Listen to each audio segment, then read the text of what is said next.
At Brilliant Education is the key to unlocking a child's potential. We're here to serve students by providing learning solutions that are engaging and relevant, so that students will become interested to learn and ready to thrive in this increasingly competitive world. We follow a thematic integrated approach for preschool. Critical thinking and decision-making for elementary.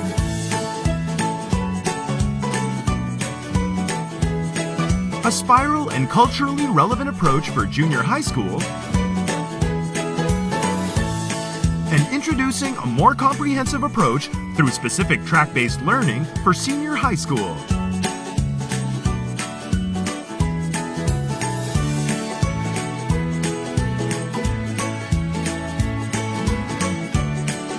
Our materials are available in ebook and print format to adapt to different learning needs.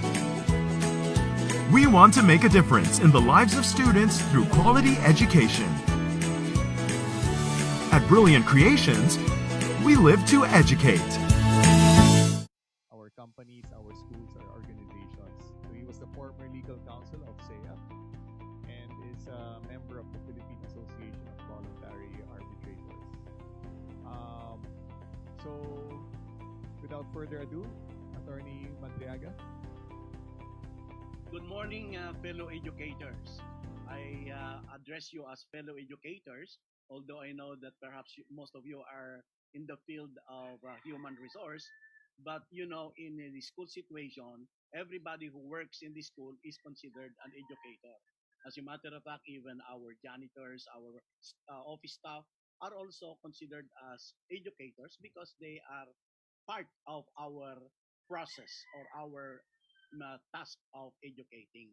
So I am very happy that I was invited to share some thoughts with you today about the effects of the COVID-19 pandemic, and especially as it affects the practice and policies in the HR department of different schools. So I have a short presentation, and anyway, if you do not get, I think the Brilliant Creations will be sending you a copy of this presentation. So this is my presentation on the HR policies in the new normal.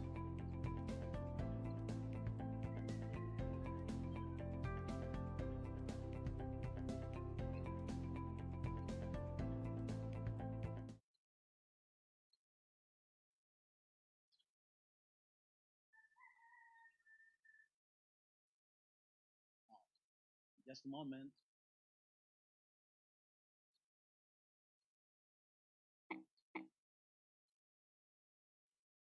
This is this is something new for most of us.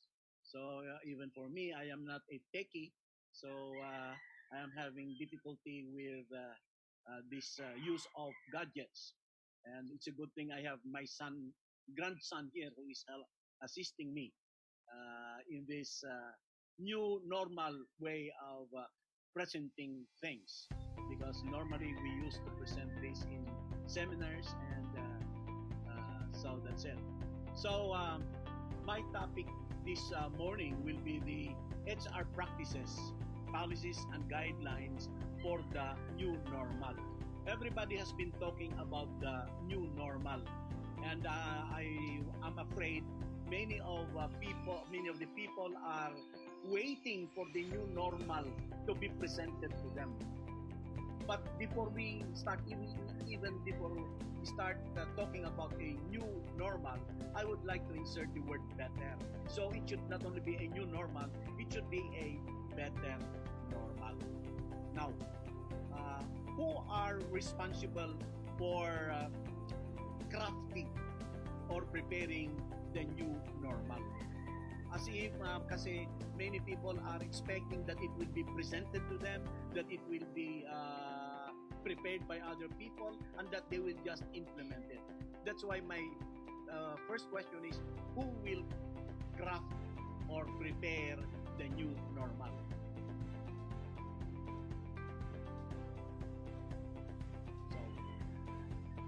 how will the new normal look like? We are expecting something out of the blue, and we do not even know perhaps how it will look like. But so the question is, how will the new better normal look like? The new better normal will look like as we wish it to be, because the new better normal is still evolving. And so as we wish it to be, it will be as the new better normal. Why? Because we are responsible for designing and crafting it.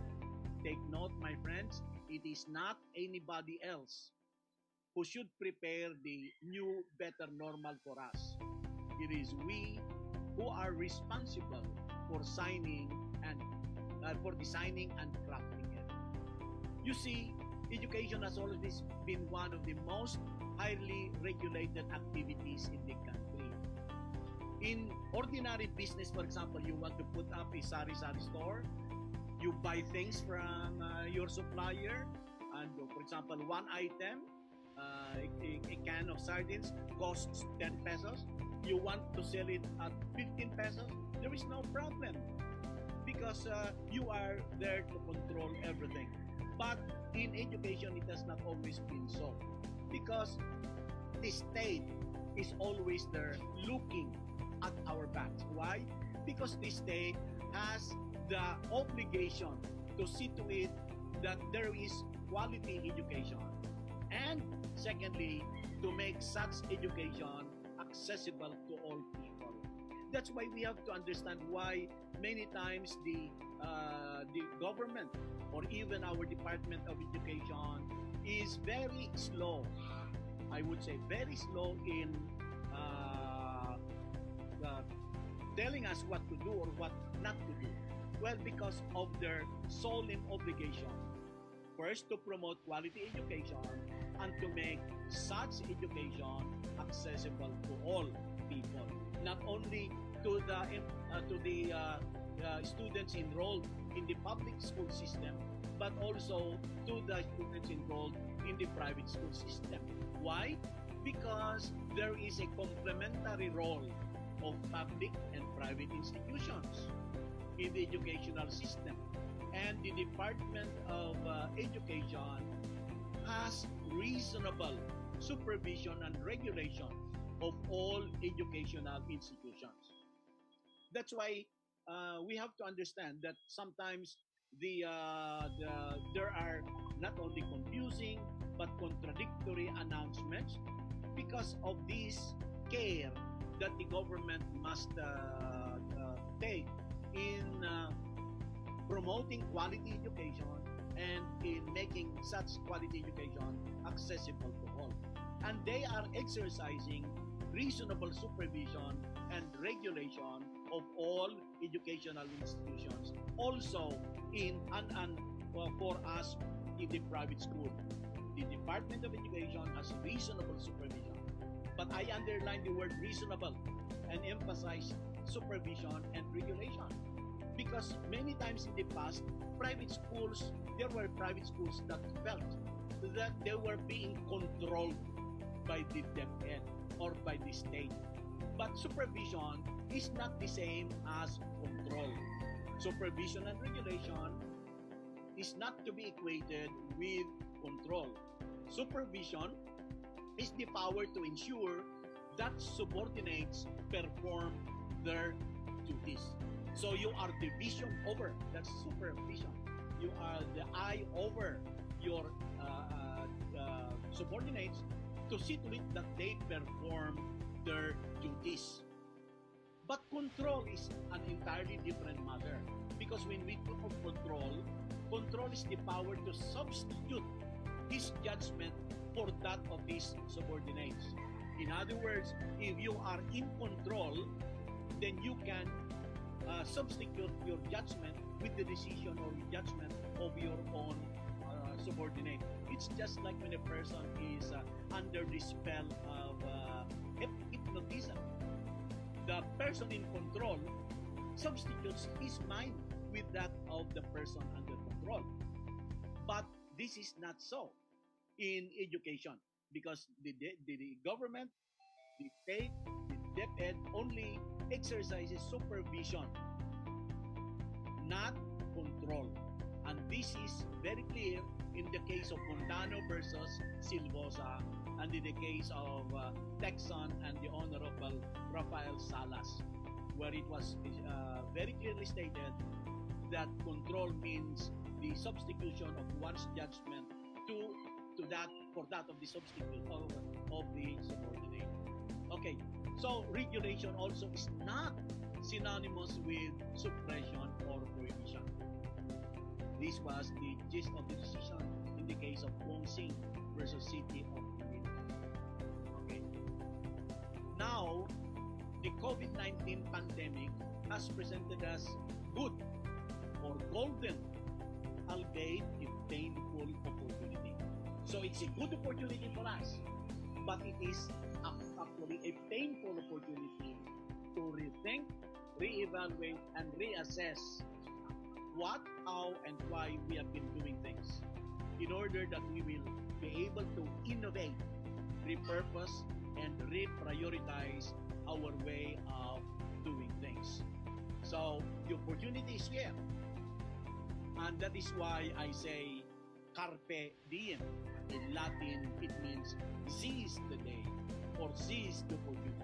It is time for us, private schools, to craft our own new normal, to come out with our innovative techniques, with our innovations and new practices in order to face the challenges of the COVID-19. But I would like to say it should always be a better normal, because it should not be understood as entirely supplanting or removing the old normal. No.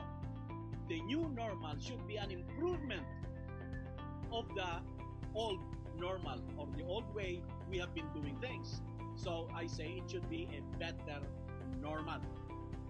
And so for us, HR practitioners, remember that the existing policies still remain valid and subsisting, except for the modifications intended to address the current situation.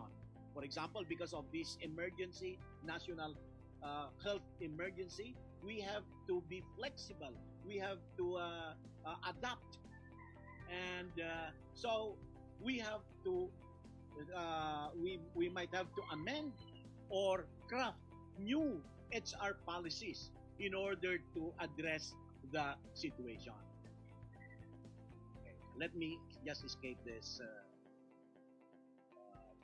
slides. Okay. I am inspired by the wordings of the Labor Advisory number 4 issued last January 31, 2020 regarding this pandemic, because now the Department of Labor has come out with the statement that employers are encouraged to adopt a flexible and enlightened approach in granting or in arranging flexible work conditions with their employees, like the time off, which may include use of leave credits or leave of absence without pay. While before, there have been many instances when employers insisted on their policies and they say, no, this is our policy. And they always fall back on the Latin maxim, dura lex, sed lex. The policy or the law may be harsh, but it is the law. So the policy is there, you have to follow it. But the Department of Labor is now encouraging employers to adopt a flexible and enlightened approach in dealing with their employees. And so this is our takeout. Where are the areas where there may be agreement in line with the flexibility and enlightened approach? For example, between the employer and the laborers. there may be agreement now on adopting flexible working hours or flexible working workdays. Before, the labor law is very clear. Anybody who works beyond 8 hours should be given an overtime pay. So that's that. But now, under the new pandemic, the employers are and the employees should come to terms, should come to an agreement on flexible working hours. For example, we may adopt work days of 10 hours each without the consequent payment of overtime pay. As long as there is an agreement and it will not go beyond the 48 hours of work per week, then that can be the subject matter of agreement or rotation of employees. I am very sad to note that there have been many employers, especially schools, that have decided to place their employees on rotation basis. But of course, rotation basis is even much better than outright termination. But this is now something that we can agree with our employees on how we can adopt a rotation of employees. Under the different stages of this community quarantine, there have been instructions from the government where we are asked to have a 50% working group only per day. So that means that there will be some who will be on leave of absence, who will not be working. So what are we going to do with them? Then we have the agreement perhaps on the use of sick leave or vacation leave. I know also for the fact that there were many schools that strictly regulated the use of sick leave, saying that sick leave can only be availed of when the employee himself or herself has become sick or is sick, or when a relative of the first degree is sick, like a parent if the employee is single, or the husband or the children if the employee is married. But they would not want they do not allow the employee to use the sick leave benefits when they are not sick uh, or not their immediate family is sick. But now we can agree on allowing the employees to make use of sick leave benefits even if they are not actually sick. And before, we used to talk of vacation leave being availed of as a straight period of several days, let's say 15 days, for the employee to really be able to rest and to be able to, after the period of rest, to resume working in full blast. But now we can agree on allowing the employees to work to avail of their vacation leave on a staggered basis. Another aspect where we can be in agreement with our employees is the aspect of tardiness. Many schools, I'm sure, have a very strict policy about tardiness, especially for their faculty members. When an employee is not there during call time or during the start of the work period, then he is already marked absent. And also absences. But during this time of the pandemic, we do not know because, as a matter of fact, even if employees had already been allowed to report for work under the GCQ or General Community Quarantine, still there is a difficulty of getting to work because of the lack of transportation. So necessarily, it involves the employees getting late. Should now we be very strict and say, okay, you are late, so you have to suffer this consequence.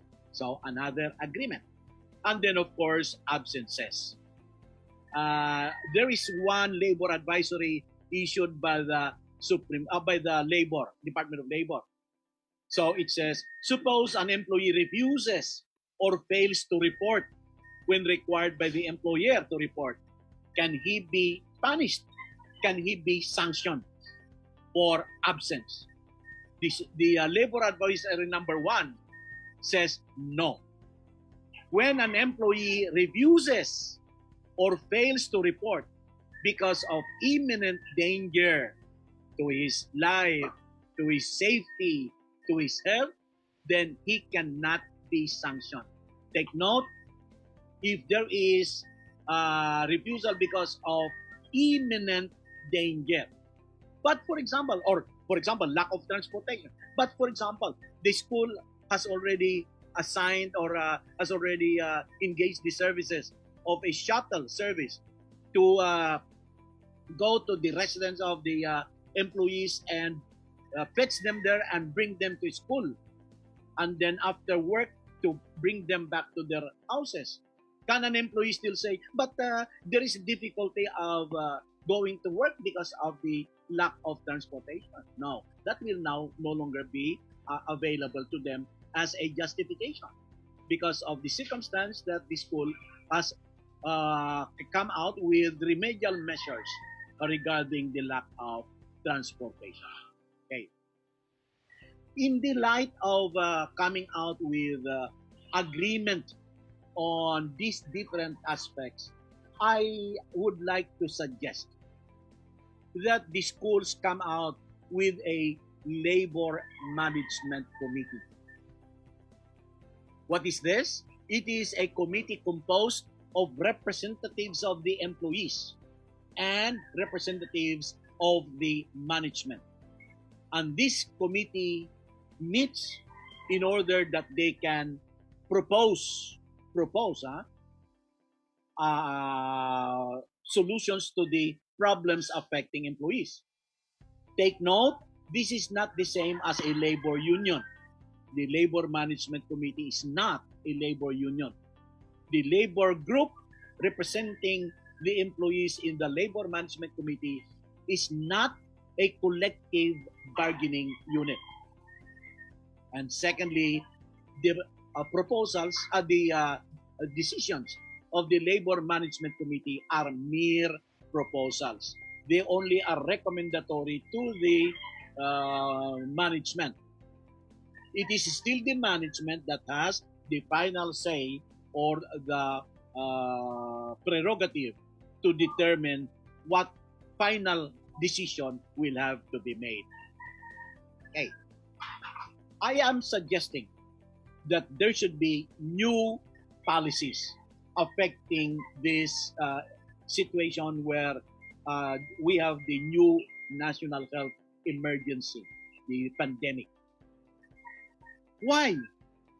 Because remember that if the school or the employer does not have a policy prohibiting a certain act, then that employee cannot be sanctioned, cannot be punished for doing such act. There is the principle in law which says there is no offense if there is no law. So in order that the person can be considered as guilty of an offense, there must be a law punishing it, or there must be an ordinance, or there must be a policy prohibiting the act. And if there is no penalty, if there is no offense, then there should also be no penalty. No law punishing the act, then there is no offense. And if there is no offense, then there can be no penalty. And if ever there is a policy prohibiting the act, and there is therefore an offense, and there should be a penalty, remember that the penalty should always be commensurate with the offense. For example, a case in point regarding this pandemic, it is a national policy of the Department of Health and of the IATF, Interagency Task Force, that we should all observe minimum health protocols. What are these? One, that we should always wash our hands. whenever necessary. Washing of hands. Second, use of disinfectants or alcohol. Third, that the employees should always observe social or physical distancing. Now, this is under the guidelines of the Department of Health. Now, if we have an employee whom we observe does not wash hands very often or when necessary, or does not use disinfectants, or does not pass through the foot bath, or does not observe social distancing, can we suspend that employee? No, if we don't have a policy regarding this. Because while it is a violation of the Department of because of the health protocols, then that refers to the criminal violation, not the administrative violation of an employee.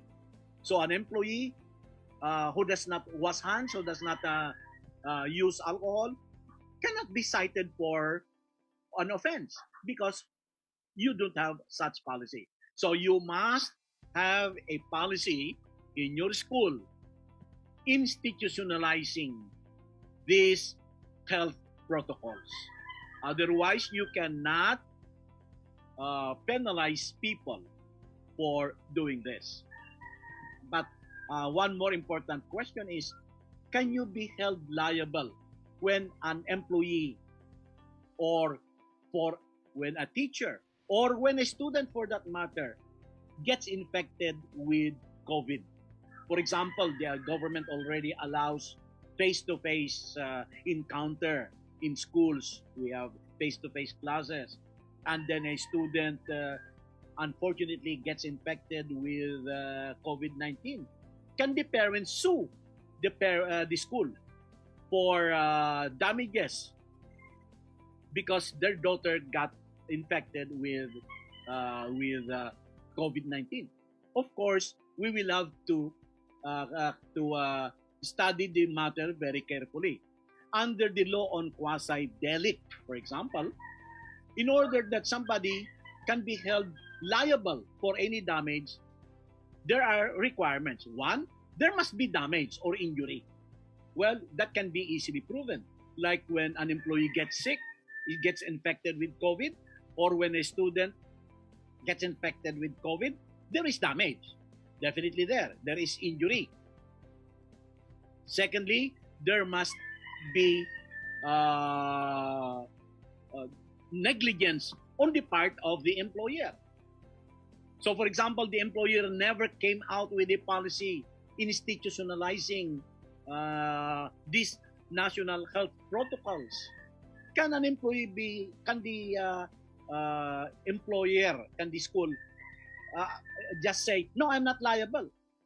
No, you have to show that you were diligent, that you took all necessary efforts to prevent. And not having a policy of this nature may be considered as negligence on your part.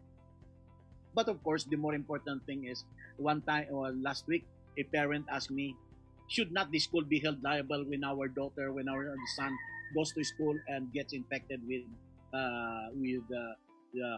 COVID-19? Of course, I might say, well, you must.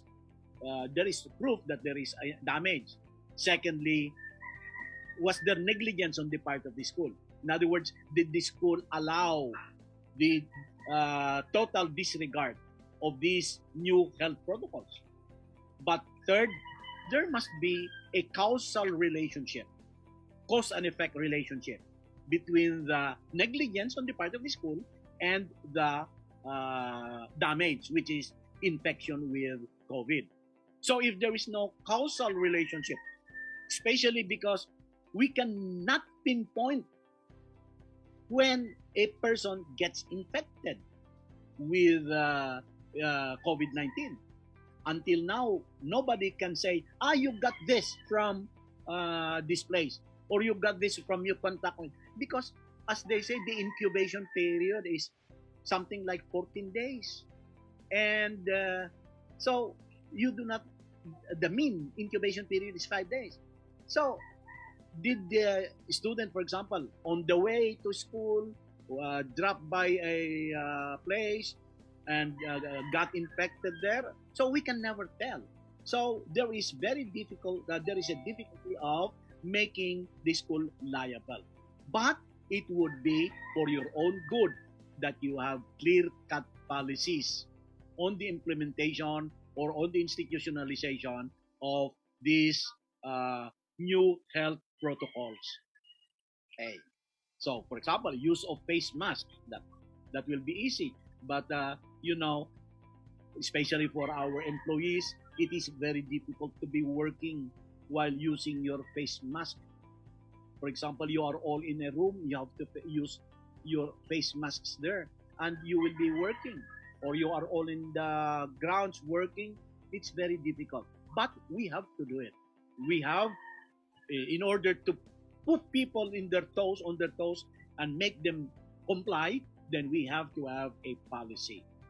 Okay, washing of hands, use of alcohol, whether holy or not, disinfectants or foot bath, and social distancing. Okay. One other aspect that I would like us, administrators and HR practitioners, to focus on as we resume work is the problem of major mental health crisis. The World Health Organization has come out time and again with advice regarding people getting sick mentally. And what are these manifestations of mental health crisis under the time of pandemic? We have panic. Do people easily get panicky? Yes. For example, when we started with the lockdown or the community quarantine, we had seen many people rushing to the supermarkets to buy. I have a friend who told me he went there only to buy one kavan of rice, but he ended up buying 5 kavans of rice. Hindi ba panic yon? Buti siya mayroon pambili ng 5 kaban. Yung iba nagpanic na lang, walang pambayad, pambili. Okay, anxiety.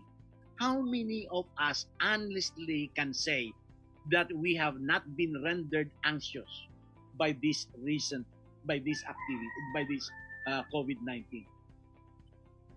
How many of us have suffered from sleepless nights? How many of us have suffered from grief, especially those with relatives or acquaintances or friends who have been affected directly by this COVID-19, or especially those who died, who have relatives who died. Imagine, you will always be thinking, he died all alone by himself, and he was cremated all alone by himself. I was not even able to touch him. I was not even able to say goodbye.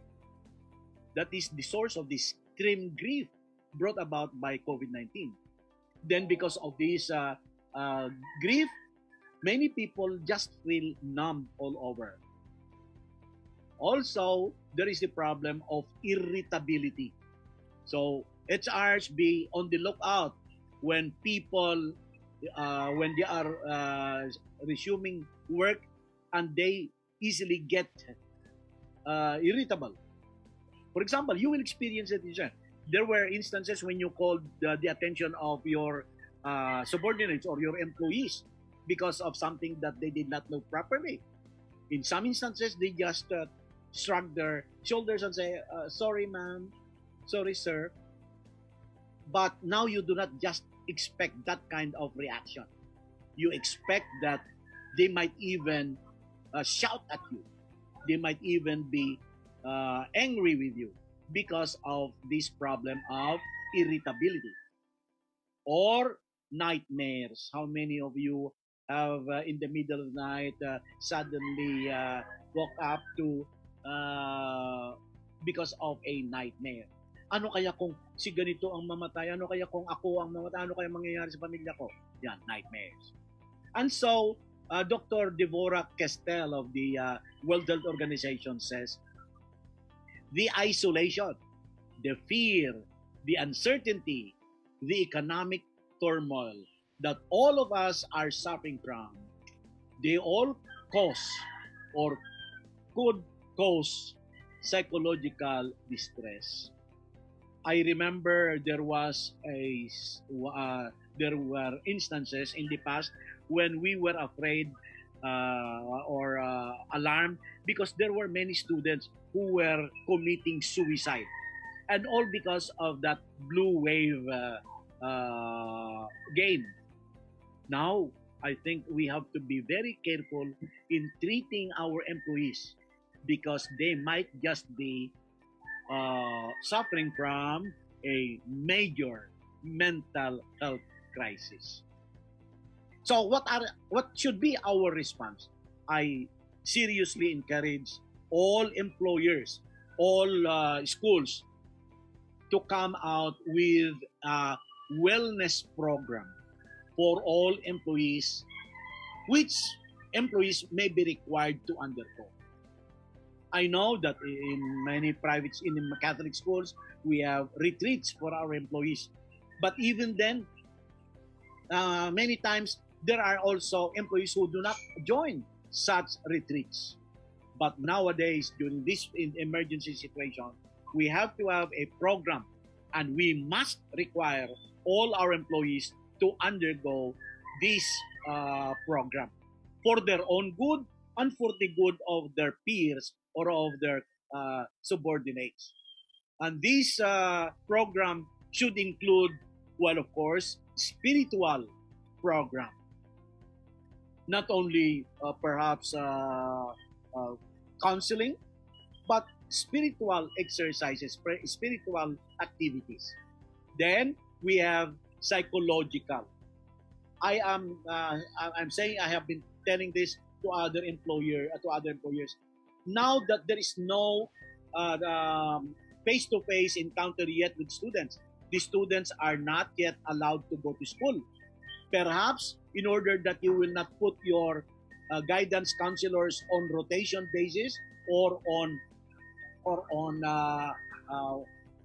forced leave without pay, you can make use of their services to prepare and implement a psychological problem to all our employees. And then, of course, social activities. You know, having been locked down for more than 90 days now, I started my own personal quarantine last March 9th. So it's more than 3 months. There is really a need for social activities. Remember that man is an animal that is considered social animal. So we need to have social activities to regain or to resume our abruptly conduct stopped activities in the social level. So I hope you will have a wellness program for all your employees. I know of some schools that have, for example, a family wellness program. I know one school in particular where if an employee humbly admits to administration, "Ma'am, sir, I am having a problem with my wife or with my spouse, and that's why I am irritable. That's why I do not work well. I cannot focus. I cannot concentrate because of this relation, of this problematic relation with my spouse." The school allows them what we call family wellness program. In other words, the employee may go on leave in order that he or she can go with his or her spouse, and together they can resolve their problem. For example, perhaps they need to have a vacation. Perhaps it would be good for them to go back to the place where they had their honeymoon in order that they can relieve those sweet memories. That is a family wellness program. Or, of course, in Metro Manila, you can always ask the CEAP of the Ateneo to conduct family counseling for them. Okay. Another policy that I would like you to think about and to establish, if possible, is a policy on the mandatory reporting of notifiable diseases. You know, under Republic Act 11,332, people are required by law to report to the health authorities some diseases. These are so-called notifiable diseases. Now, if you get, for example, if you get a toothache, you don't have to go to the Department of Health and say, "Ma'am, I have a toothache." No, there is no need because having a toothache is not a notifiable disease. But if you are suffering from chronic coughing, then perhaps that is a notifiable disease and you have to report it. So what is your policy? I suggest that when you allow your employees to report back for work, you may require all of your employees to fill out a form detailing, for example, the travels that they have undertaken during the community quarantine period.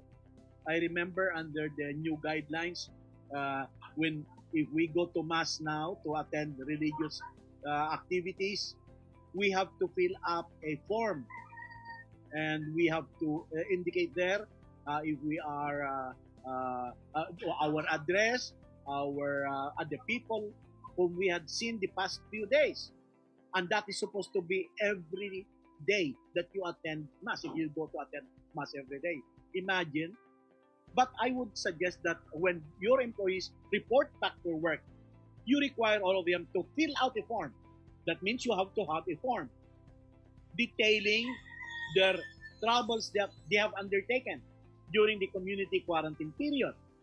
You know, although we have been in a lockout, it had been proven that people can still manage to go home, can still manage to go to other places. I know somebody who every week goes to another province, and he is in a before enhanced community quarantine area from Metro Manila, and yet he manages to go to the north every week. So that does it is not to be presumed that just because we are under a quarantine community quarantine setup that people no longer travel. No, they still travel. So they must detail the travels undertaken, and then activities undertaken during the period. They were on leave. I mean, they were because of the pandemic, because of the community quarantine. People were not supposed to go out, but they still managed to go out. What were the activities that they had undertaken? I know somebody who during the lockout was able to go to Batangas. Is that not an activity? And then, of course, you have to ask them also to enumerate or to name the persons with whom they had contact who were subsequently found to have been COVID patients. So, sino ba ang mga nakasalamuhan nila na mga naging pasyente ng COVID? Kasi, because of human transmission, COVID-19 can be transmitted from one patient to another, even if that person is asymptomatic.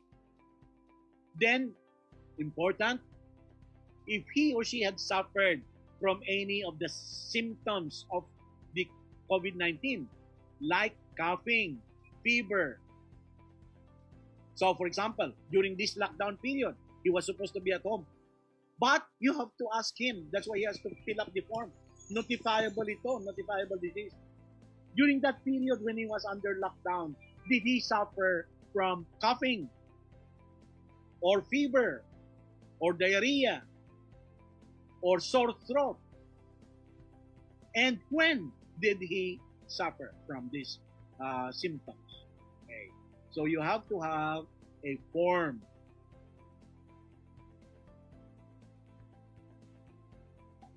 Now, the problem during this time is how to serve. For example, the HR. You want to serve Isyoko's memo to your employee who is on forced leave or who is on rotation basis, but you want to serve a Isyoko's memo. Can you serve the Isyoko's memo through social media during this period of community quarantine? I would like to remind you that there is no secrecy in social media. When you serve a Isyoko's memo to an employee for alleged violation of your rules, and you serve it through social media, are you sure that this will not be seen, that this will not be read by other people? Again, remember that there is no secrecy in social media. As a matter of fact, even Facebook now is saying that there has been a big number of Facebook accounts being cloned, meaning that people are getting into the Facebook accounts of other people. So remember, as I said, there is no privacy of communication in social media. As a matter of fact, the Philippine Constitution provides that the privacy to communication and correspondence shall be inviolable, except upon lawful order of the court, or when public safety or order requires otherwise, as prescribed by law. I would like to say this may have been affected or may be affected by the proposed anti-terror bill. Many people don't call it anti-terrorism bill. It is against terrors, against anti-terror. But under the 1987 Constitution, Bill of Rights, the privacy to communication and correspondence is considered inviolable. As a matter of fact, if the police will tap your telephone, or will eavesdrop on your conversations, or will interfere with your written communication, and they get evidence linking you to a particular case, can they use that as evidence against you in court? The second paragraph of the said Article 3 says, any evidence obtained in violation of this or the preceding section shall be inadmissible for any purpose in any proceeding. So, that is supposed to be covered by the privacy of communication. However, now the social media platforms are saying that there is no privacy of communication in social networking platforms. Look at what they say in the Privacy Rights Clearinghouse of the internet. They say social networks themselves do not necessarily guarantee the security of information that has been uploaded to a profile, even when those posts are said to be private.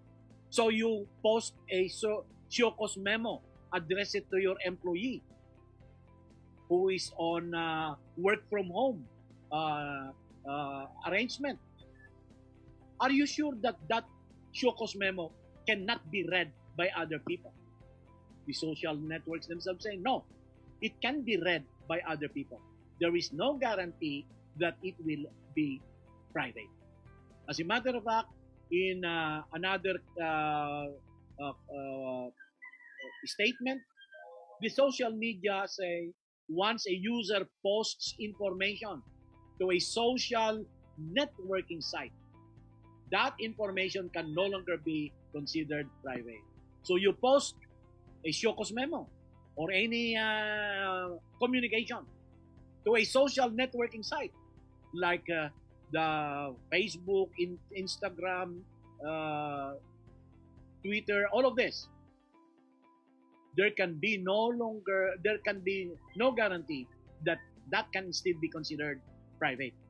Even if you use the highest security settings. For example, you build a very high and strong firewall, others may still, intentionally or not, leak your information. So for example, you can say, but it was in a private message, private group, private chat group. Is it a guarantee that it will not be looked into by other people?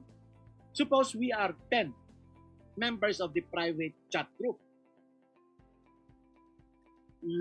Theoretically, what each one of us posts in that private chat group can be read only by the other 9. But if I am a member of that group and after reading your post, I show it to another, can you say that there was a violation of your right? Yes, definitely. But of course, now there is no, you cannot rely on the Supreme Court or the Constitution guarantee that there is a violation of your privacy to communication, because the internet itself now says there is no such violation. As a matter of fact, in one decision of the Supreme Court, in the case of Romana versus Steele case, this is the Supreme Court of New York. The Supreme Court of New York said, in this social networking environment, question, are we in a social networking environment? But definitely, there is the privacy of communication is no longer grounded in reasonable expectations. So you cannot expect privacy of communication. But rather, when you talk of privacy of communication, it is some theoretical protocol, better known as wishful thinking. And the Federal Supreme Court of the United States, in the case of Hines versus U.S. versus Hines Perez, said a person who places a photograph or any document for that matter on the internet precisely intends to forsake and renounce all privacy rights to such imagery, particularly under these circumstances, such as here, where the defendant did not employ protective measures or devices that would have controlled access to the web page or to the photograph itself. So that is the decision of the U.S. Federal Supreme Court. In the Philippines, there had already been decision by our own Supreme Court in the case of Vivares versus St. Teresa's College, where the Supreme Court said it is well to emphasize that setting a post's profile details privacy to friends is no assurance that it can no longer be viewed by another user who is not Facebook friends with the source of the content. So this is a case of students who went to go swimming after their graduation practices, and while they were, of course, they had to change into their swimsuit attire. And as students, as young people usually do, they take pictures of anything under every opportunity.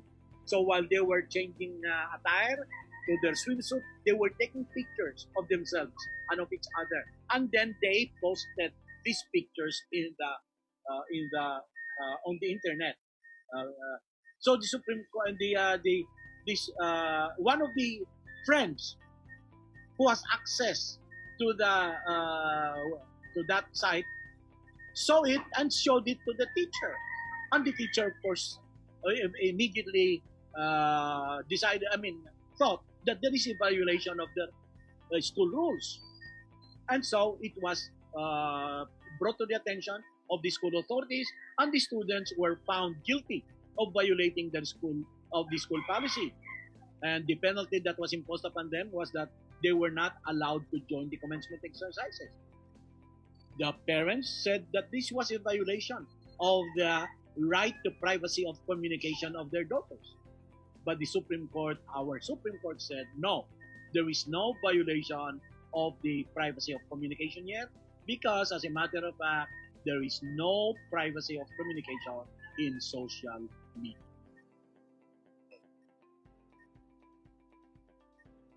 Further, the Supreme Court said, a person who places information in the information highway clearly subjects said information to being accessed by every conceivable interested party.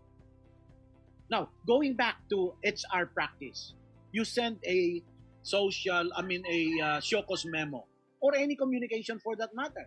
You send a memo requiring the employee to report for work.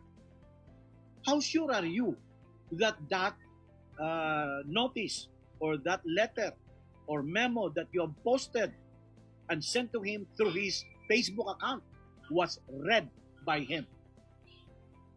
Suppose he says, I never received such communication. What is your proof now? That's why I would always now advise my clients, my friends, to be very careful.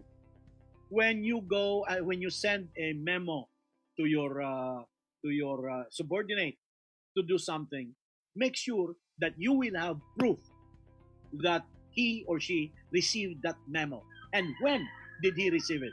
Because sometimes you send a memo, you must reply within 3 days from receipt hereof. But when did the 3-day period start? So how do we do it? By asking the addressee immediately to acknowledge receipt of the document. Because it might happen that it was received, the Facebook was opened by by another party, and the employee did not happen to see it. And then the other party, the third party, communicates with you at using the name or account of the employee. Now, how can you blame the employee for not responding when he did not receive your communication? That's why you have to always ascertain to make sure that the employee has received. That's why one practice that I recommend is, in that same memo, you must indicate that he must acknowledge immediately receipt of that memo and when did he receive it. I would like also to caution you about this Data Privacy Act, because when you send communication to somebody, it is usually personal information or sensitive personal information. That's why you have to make sure that there is a disclaimer on the use of the on this messages that you send. Okay. I think there is already a message for. Okay. So that's it. Therefore, you have to have a valid process of ascertaining that the document that you send, which may include personal or sensitive personal information, was received and read only by the addressee. Especially if you are asking the person to respond and to explain a possible offense or an alleged offense that contains personal sensitive information. That's why make sure that the message that you sent was received only by the other party. Okay. Unfortunately, under a law, we have what we call the e-signature law, which requires the employee, which requires anybody who is participating in the formulation or preparation of a document to sign. There is no problem if the employee is in front of you. You can always ask him, "Oh, sign." And if he refuses to sign, you can ask your secretary, say, kindly kindly sign as witness that this document was presented to him, but that he refuses to sign. So you note there, presented, but he refused to sign, or he was given a copy, but he refused to sign. But if the document that you sent was through social media, how sure are you that it was received by the party concerned?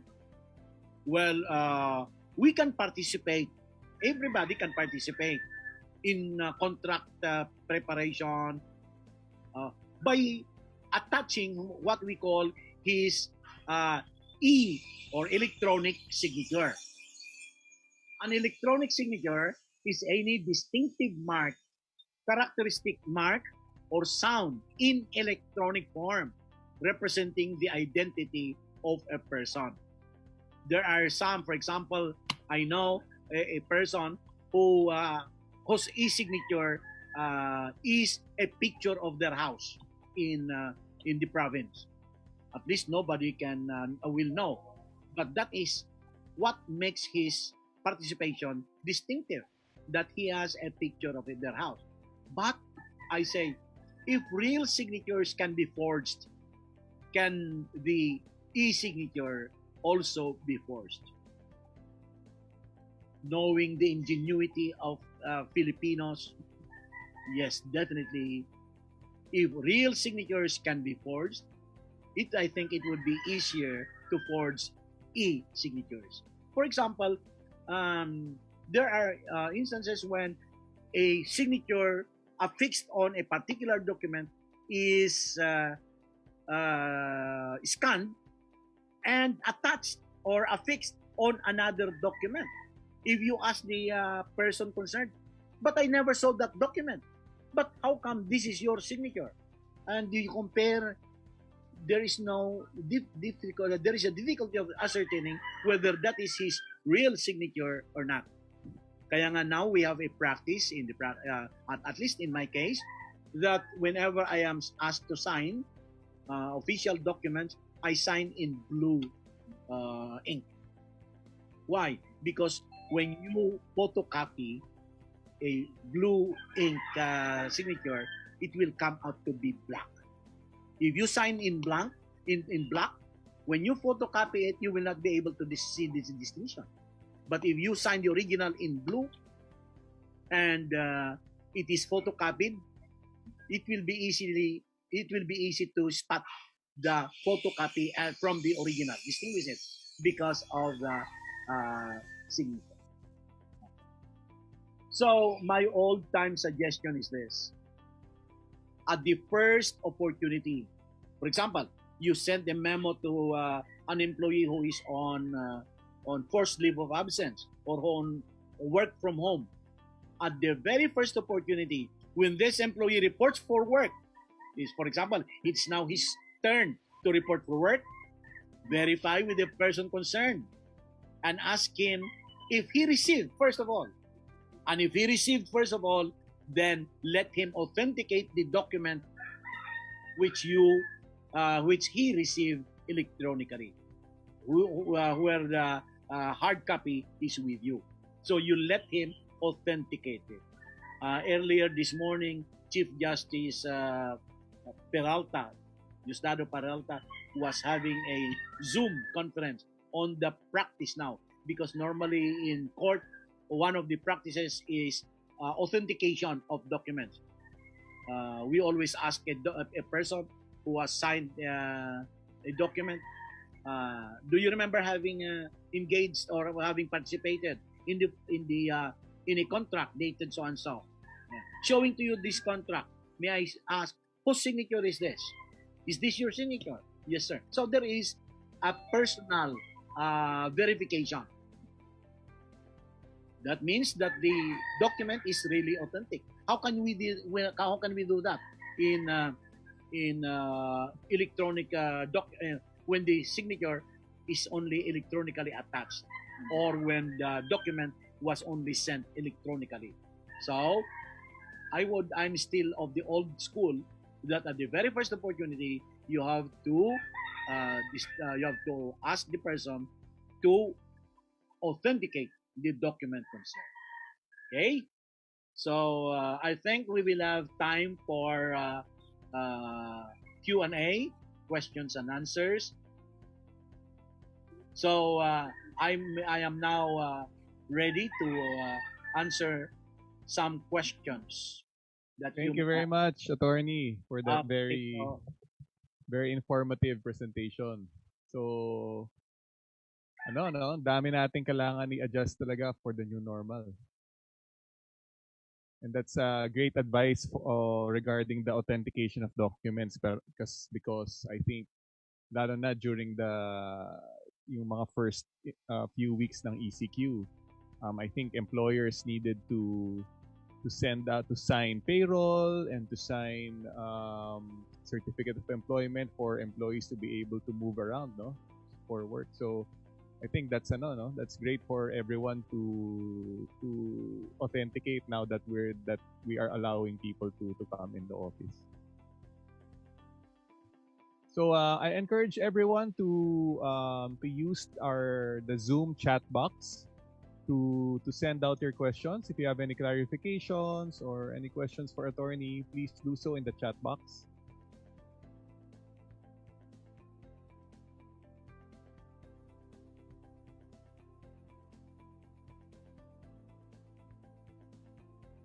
Wala pang nagtatanong, mukhang very clear naman po yung yung ating... You know, when I teach I teach, I always ask after at the end of every class, did you understand? Any questions? And whenever there are no questions asked, I'm always afraid. Because it might be that, well, of course, the explanation was very clear, so they don't need to ask questions, or it was not so clear, that's why they cannot ask questions. But anyway, I would say to our dear participants, if you have any questions which you cannot remember now, please feel free to communicate with me through my email, and I will try to answer all your questions, courtesy, of course, of Brilliant Creations. Remember that we are here because of Brilliant Creations, the publisher of excellent books. Thank you for that, attorney. You can always communicate with me, and I will answer. I will reply to your questions. Yes, and you also said that you're willing to share this presentation, so we can also post this on our website at brilliantcreationspublishing.com. Yes, please. Thank you very much. Yun nga, no? I think for me, one of the great takeaways that I can get from your talk was establishing really those those policies to not only to protect our employees, our parents, our students, but also to protect, I guess, the employers also, no? Kasi nga ang dami ng pwedeng mangyari during this pandemic, and a clear communication of those policies to everyone involved. I would just like to emphasize, forgive me, but I have to emphasize yung formulation of a policy regarding the institutionalization of the health protocols, because yes, I don't want any one of you to be accused later on of having been negligent in allowing employees to violate the health protocols. Yes. So please institutionalize the health protocols by coming out with a policy for all, not only for employees, but for teachers, for parents, and for the students whenever they have to come to school. Yes. And I think important rin na we constantly train our security guards, our janitors, no? Lalo na kasi they are the gatekeepers of our officers, of our offices, our schools, so constant training to remind them to always enforce the policies. And I guess to also train them to be patient, kasi nga like you said, no, na everyone is affected by the pandemic in different ways. Some are more affected than others. So training on becoming more patient towards those who may find it yung mga, I'm sure some of our teachers, some of our school administrators are also experiencing some complaints, some parents who are also worried for the safety of their children and for their the future of their education. So yun. So more training on on how to address our visitors, our parents. So we have some comments from the chat box that thank you for guiding us through in facing the new normal, and this is very informative and really helpful. And a takeaway from Ma'am Mary Laquinon, yung policy daw, wellness program, forms, and data privacy, yung things that I think she found very helpful. We have a question from Facebook. Do we need a document for parents to sign so that parents won't interfere so much with how we conduct online instruction? Do you have any advice for that? Okay. This is an advice that I usually give to teachers. I have been telling teachers, when you conduct synchronous, for example, online teaching, just remember that aside from the student the parent might be there. Yes. And or the guardian who may be well versed may be there. So make sure that you are very, very careful in the way you treat, the way you talk, the way you discuss matters. Because when we are inside the classroom, we only students are around. Sometimes we tend to be storytelling a lie or doing things. But remember, in online presentation of lessons, the parents are always there. And we have experienced instances when parents become very domineering. Baka sila pa nga ang sasagot doon sa mga tanong ninyo. Yes. Sa mga estudyante.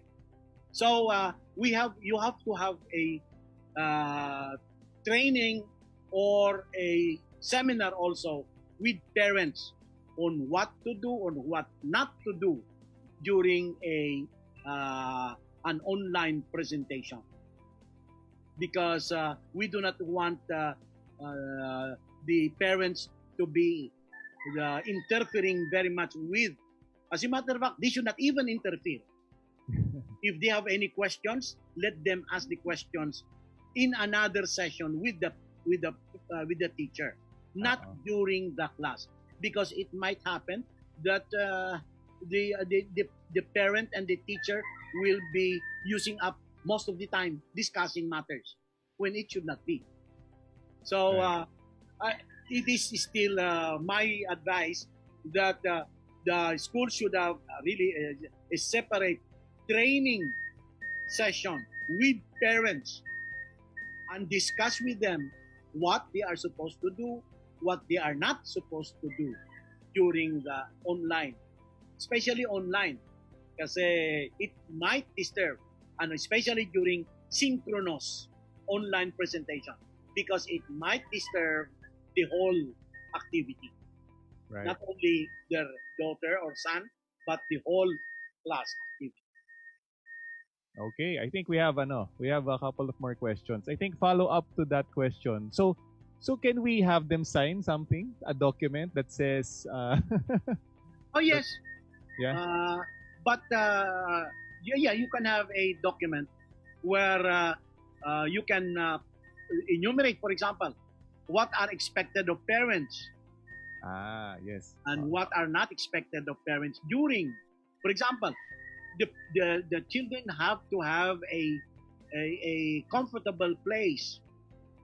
You do not just leave your students to go anywhere. And make sure that during the online teaching or that they are in the proper place and proper frame of mind. Yes. So these are things that you can include in your policies. What the parents are supposed to do: preparing the study table, preparing the workplace, or the atmosphere of the house, and of course the other things. If they are not the ones conducting or supervising their child, and it is their housemaid or whatever, then they should also be informed what to tell their housemates. Yes. Okay. And I think the other question naman, I think we all know this, no, that a lot of a lot of offices are having visitors sign their a health policy document, no, that they will Yes, follow. So I think that's standard naman, no. yes. But Okay. parents, I mean, schools might forget. That's why I have Yeah. included that. Yes. Okay. A question here in Zoom, no, about a probationary employee contract. It was supposed to be daw until April 2020. Kaya lang, syempre, nangyari yung lockdown. So some of them are asking if they should be paid up to that point. Well, this is one thing I will have to say. When the state of national health emergency and the subsequent placing of Luzon and other places under community quarantine, uh, all activities in school or all activities in offices, as a matter of fact, have been cut abruptly. As a matter of fact, many schools are complaining that that time, March 16 onwards, was supposed to be their final exam period.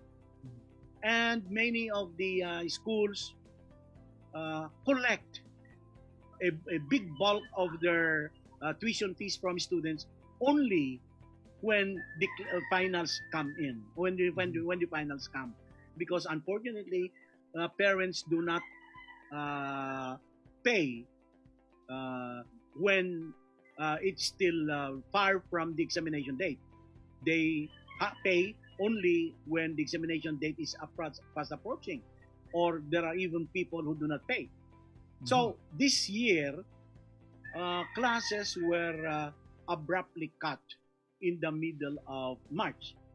And that was the time when students were preparing for their final exams. And that was the time when schools were expecting to collect the remainder of fees. Yes. That's why, truth to tell, many schools were caught flat-footed on this, that they did not have funds for the rest of the period. Yes. They did not have they did not receive the tuition fee payment, so they could not pay also their tuition fee. That's why. Under labor advisory, during the lock-up period, under the labor advisory, it was stated that that period of the lock-up was supposed to be on leave of absence. The employees were placed on leave of absence. And this leave of absence was chargeable against their leave credits, if any. So if they still have sick leave credits or vacation leave credits, then this period of inactivity, when there was a lockdown, were supposed to be considered as leaves, chargeable against their leave credits. But suppose, under labor advisory number 4, suppose the employee had already exhausted his credited leaves, then the labor advisory said, then the employee is considered on leave without pay. Leave without pay. So, because under the principle of no work, no pay. Yes. So when the employees were stopped from reporting to work, they were on precisely no work, no pay basis. That is the labor advisory. That's why there was supposed to be the camp on the amelioration fund for affected employees. But that was not enough. There were some employers who continued to pay their employees. Yes. But these are the people, these are the employers who have the means to pay.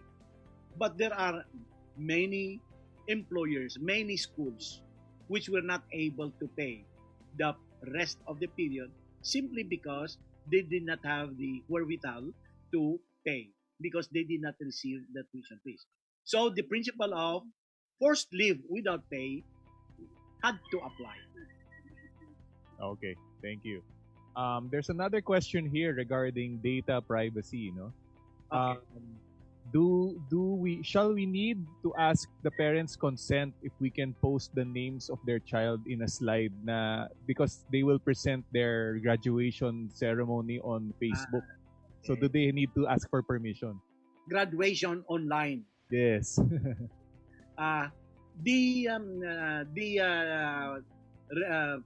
manual of regulation says that graduation lists are public documents.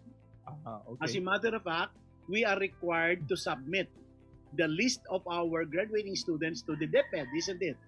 When we I apply for see. their SO, special order, we are required to submit the list of our graduates to the DepEd.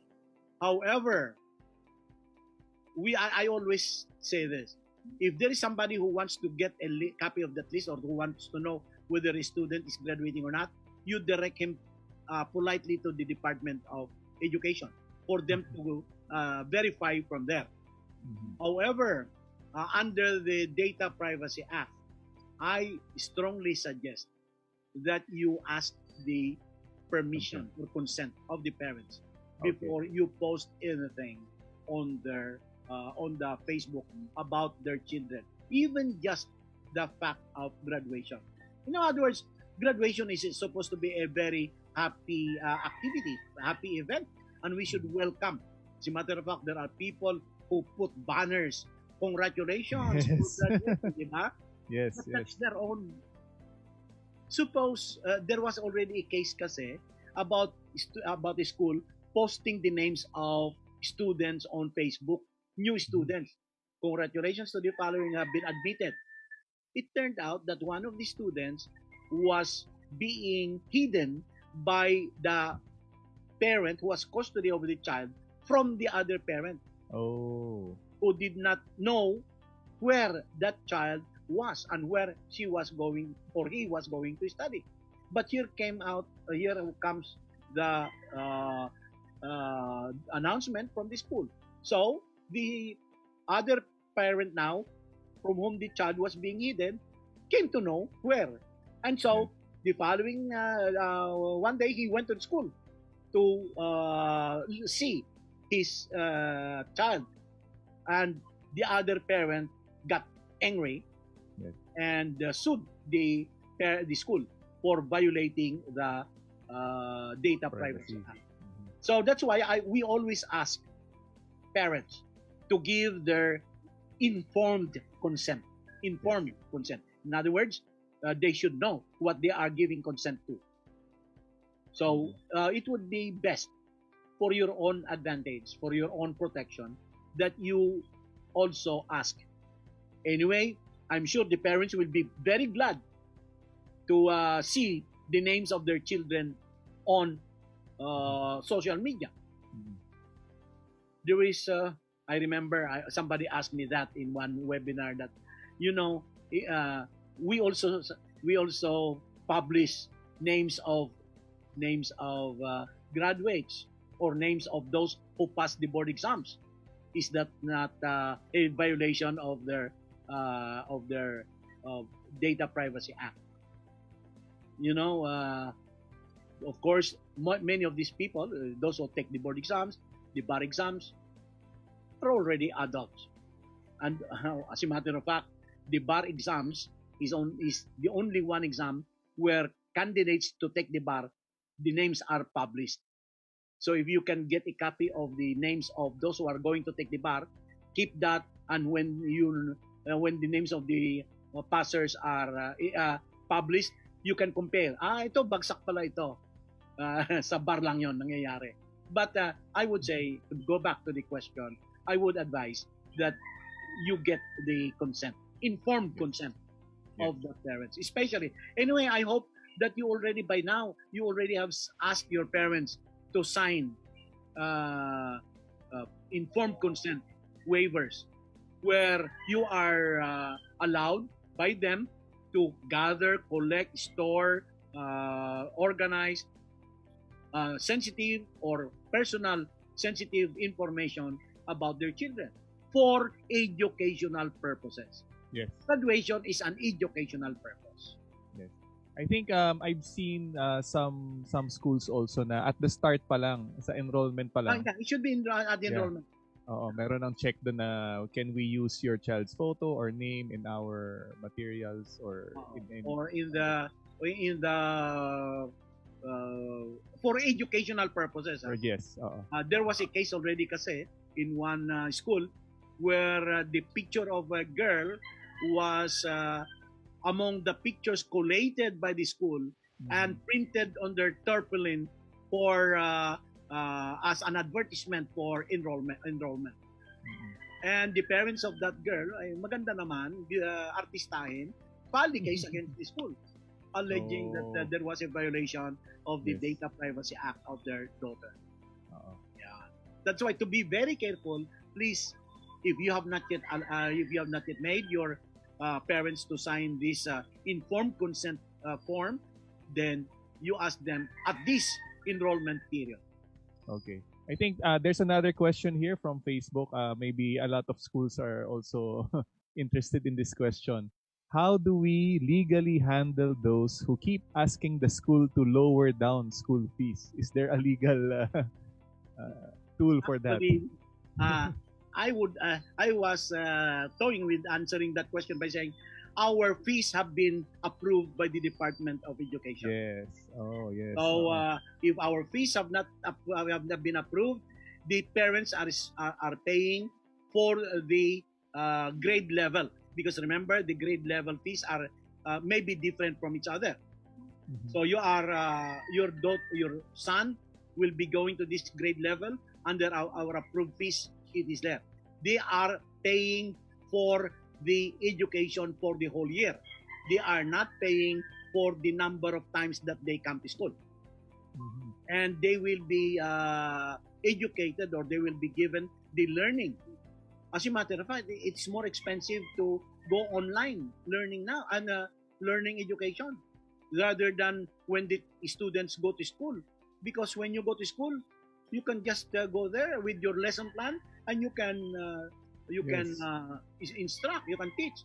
But now under the online teaching, you will have to prepare, and preparation is very expensive. Yes, and time consuming. Yes, we are paying. In other words, parents pay the tuition fees for example, grade 5. Their child is now going to grade 5. The child will be given the education that they have paid for. So, although they spend more time perhaps at home, that's not a reason for them to pay less, because they are getting the education that they are paid for, that they have paid for. So they should pay the entire amount. There are, of course, I always suggest that there are some miscellaneous fees that may be reduced, or that may be the collection of which may be suspended for this school year. For example, athletics fee. When there are no athletics activities, you may remove or suspend the collection of such fee. But that is miscellaneous. Yung tuition kasi is for the academic content. Academic content. So they get the academic content. And our teachers are being also paid, not because of the number of hours they attend class, but because of the academic content that they deliver to the children. Yes. Mas mahirap kaya yung halimbawa blended teaching. Partly online, partly modular. Imagine you have to prepare a module, the modules. It will be more time consuming. And then you have them picked up or sent to the parents or to the school, to the address of the student. And then later on, they will be retrieved, and the teachers will have to spend time to be correcting them. Ay, mas mahirap yun. That's why I say we are paying for the education of our children. the academic content. Not, well, of course, as I said, yung mga other extra miscellaneous fees like athletics or like student activities fee, like library fee perhaps, then we can reduce to also express our solidarity with the parents. Okay. So I hope that answers that question. Okay, there's another question here in Zoom. Do we really need DepEd's approval of our learning continuity plan before we could resume our school operations? This is an advisory from our division office na wala daw memo. Parang text message. Is there an advisory? Mayroong memo ang DepEd. I cannot just recall the exact Okay. that we have to submit to them our continuity learning program and our calendar of activities for the year. Okay. So we have to submit. We are not asking for their approval. We are asking for we are just going to submit. Kaya nga sabi ko kanina at the start, let us seize the day and let us seize the opportunity and come out with innovations that we have been worried in the past because we have to get the approval of the DepEd. Now, we only have to submit our learning continuity program and our date of opening and our calendar of the school year. Okay. All right. Do we have any more questions from our participants? I think this was a very good question and answer, no?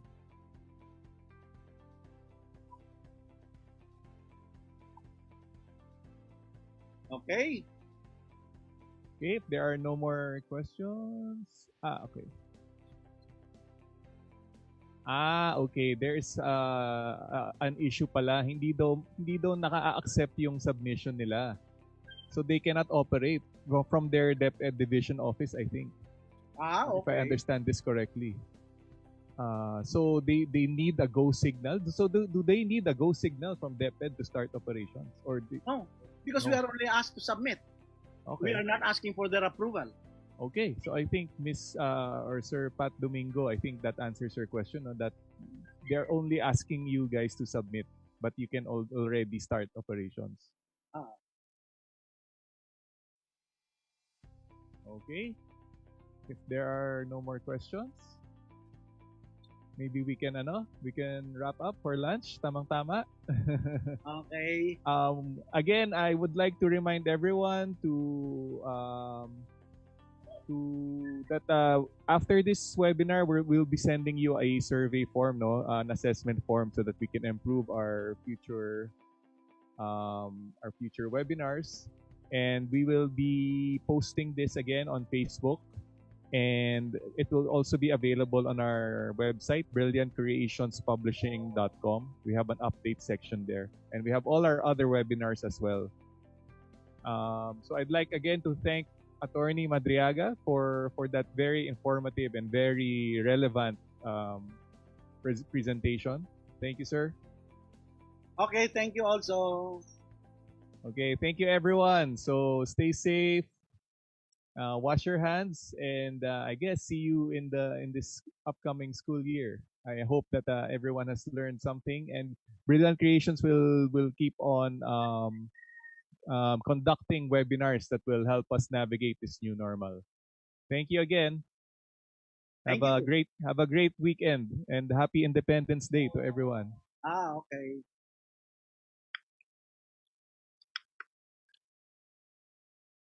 Okay. At Brilliant Creations, we believe that education is the key to unlocking a child's potential.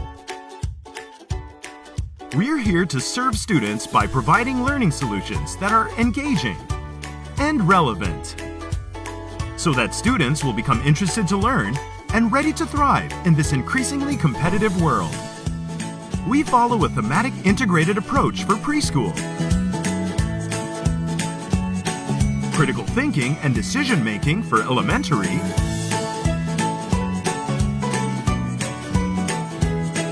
a spiral and culturally relevant approach for junior high school,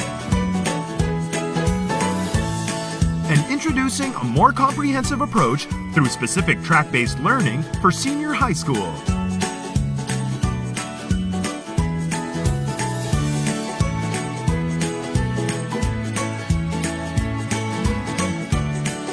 Our materials are available in ebook and print format to adapt to different learning needs. We want to make a difference in the lives of students through quality education. At Brilliant Creations, we live to educate.